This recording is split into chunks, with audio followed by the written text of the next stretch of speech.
বর্জনীয় এক নাম্বার, বিলম্বে ইফতার করবেন না কখনো। এক নাম্বার, দেরি করে ইফতার করা নিষিদ্ধ। ইহুদিরা দেরি করে ইফতার করে। লা ইয়াজালুন নাসু আলা খাইরিন মা আজ্জালুল ফিতরা। বিশ্বনবী বলেছেন, এই উম্মত যতদিন আগে আগে ইফতার করবে, এই উম্মতের কপাল থেকে কল্যাণ কেউ ছিনিয়ে নিতে পারবে না। চিল্লায় বলেন ঠিক কি না? আজানের জন্য বসে থাকবেন না, সময় দেখবেন। স্থানীয় সময় যখন সূর্যাস্ত হওয়া মাত্রই বিসমিল্লাহ, খেজুর খেয়ে ফেলবো। পারবেন তো নাকি দেরি করবেন? 2 নাম্বার, রমাদানের পবিত্রতা বজায় রাখবো। কোনো তর্ক বিতর্ক অশ্লীলতায় আমরা জড়াবো না, ঝগড়া করবো না, সরাসরিও না, ফেসবুকেও না। করবেন কেউ গালি দিলে বলবেন ইন্নিমরুউন সায়েম, আমি রোজাদার। আল্লাহর হাবিব শিখিয়েছেন, কেউ যদি তোমার গালি দেয়, কটু কথা বলে, অশ্লীল কথা বলে, রমজানে তুমিও বলতে পারবে না। তুমি বলতে পারবা ইন্নিমরুউন সায়েম, আমি রোজাদার। আজকে থেকে নিয়ত করেন, রমজানে কেউ গালি দিলে আপনি একটা গালি দিবেন নাকি?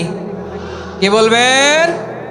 রোজাদার, রমজানের পবিত্রতা আমি ভঙ্গ করতে পারবো না। অশ্লীল নাটক সিনেমা আমরা দেখবো না।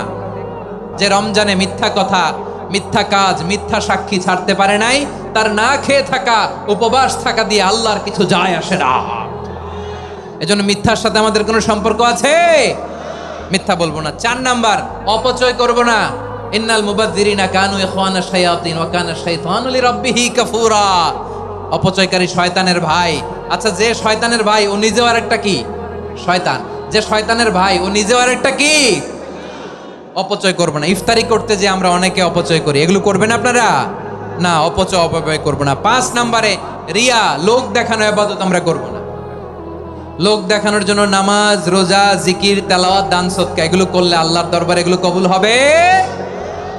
বিশ্বনবী বলেন, দাজ্জালের ফিতনার চেয়ে একটা বড় ফিতনার ভয় আমি করি। সেটা কি? আর রিয়া, শো অফ মেন্টালিটি, লোক দেখানো মানসিকতা। এটা থেকে আমরা বিরত থাকবো ইনশাআল্লাহ। 6 নাম্বার, অনেক গুরুত্বপূর্ণ। ব্যবসায়ী ভাইয়েরা, ব্যবসা করেন কারা কারা? হাত তুলে দেখান তো আমারে। মাশাআল্লাহ, হাত নামান। ব্যবসায়ী ভাইয়েরা, অনেক অসাধু ব্যবসায়ী আছে, রমজান আসলে নিত্য প্রয়োজনীয় পণ্যের মূল্য বৃদ্ধি করে দেয়। এরকম আছে না নাই? এগুলো করবেন না। মজুদদারি করবেন না। পণ্যের কৃত্রিম সংকট বাজারে করবেন না। আপনি লাখ টাকা কামায়া ভাবছেন যে রোজাদারদের কষ্ট দিয়ে ধনী হবেন। এমন রোগ আল্লাহ আপনারে দিবে, কোটি টাকা দিয়েও আপনি হাসপাতালের বিল পরিশোধ করার ক্ষমতা আপনার হবে না। 7 নাম্বারে, সর্বশেষ কথা, অধীনস্থ যারা আছে তাদের কাজের চাপ আপনারা কমিয়ে দিবেন। কাজের লোক, ফ্যাক্টরির ওয়ার্কার, স্টাফ, তাদের প্রতি যদি রহম করেন, আপনার উপর রহম করবে কে? আমার প্রিয় ভাইয়েরা, এই আসন্ন রমাদান এটা এমন এক বরকতের মাস, যে মাসে আমরা নিজেদের নাফসের উপর নিয়ন্ত্রণ প্রতিষ্ঠা করি। সারা বছর নাফস আমাদেরকে নিয়ন্ত্রণ করে, আর রমাদানে আমরা নাফসকে নিয়ন্ত্রণ করি। কথা বুঝতেছেন? সারা বছর নাফস আমাদেরকে নিয়ন্ত্রণ করে। এই যে এখন আমার খেতে মনে চাইলে যে খেজুর রাখ, আমি খেজুর খেতে পারবো। নাটস আছে, বাদাম খাইতে পারি। খাইতে মন চাইলে পানি, আমার রুহুটা চায়, আমার নাফসটা খেতে চায়, আমি খেতে পারি, পান করতে পারি। বিবাহিতরা দিনের বেলায় স্ত্রীর সাথে মেলামেশা করতে চাইলে করতে পারে, কিন্তু রমাদানে দিনের বেলায় খেতে মনে চায় কিন্তু আমরা খাই। আমার প্রবৃত্তি খেতে চায় কিন্তু প্রবৃত্তির কথা আমরা শুনি, কথা কয় না। রমজানে খেতে মন চাইলে আমরা খাই। তৃষ্ণায় গলা ফেটে যায়, গলার ছাতি ফেটে যায়, কিন্তু এক ঢোক পানিকে আমরা গিলি। বিবাহিতরা দিনের বেলা স্ত্রীর সাথে কি মেলামেশায় যায় না? তার মানে সারা বছর নফস আমাদেরকে নিয়ন্ত্রণ করে, আর রমাদানে এই নফসের উপর আমরা নিয়ন্ত্রণ প্রতিষ্ঠা করি। নফসের লাগাম আমরা রমাদানে টেনে ধরে। চিল্লায় বলেন ঠিক কি না?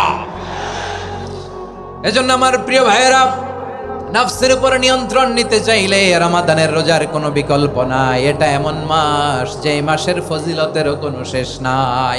এই মাসকে বলা হয় দ্য মান্থ অফ হোপ। এটা আশা জাগানিয়া মাস। রমজানের কথা শুনলে আশা জাগে না হৃদয়ে?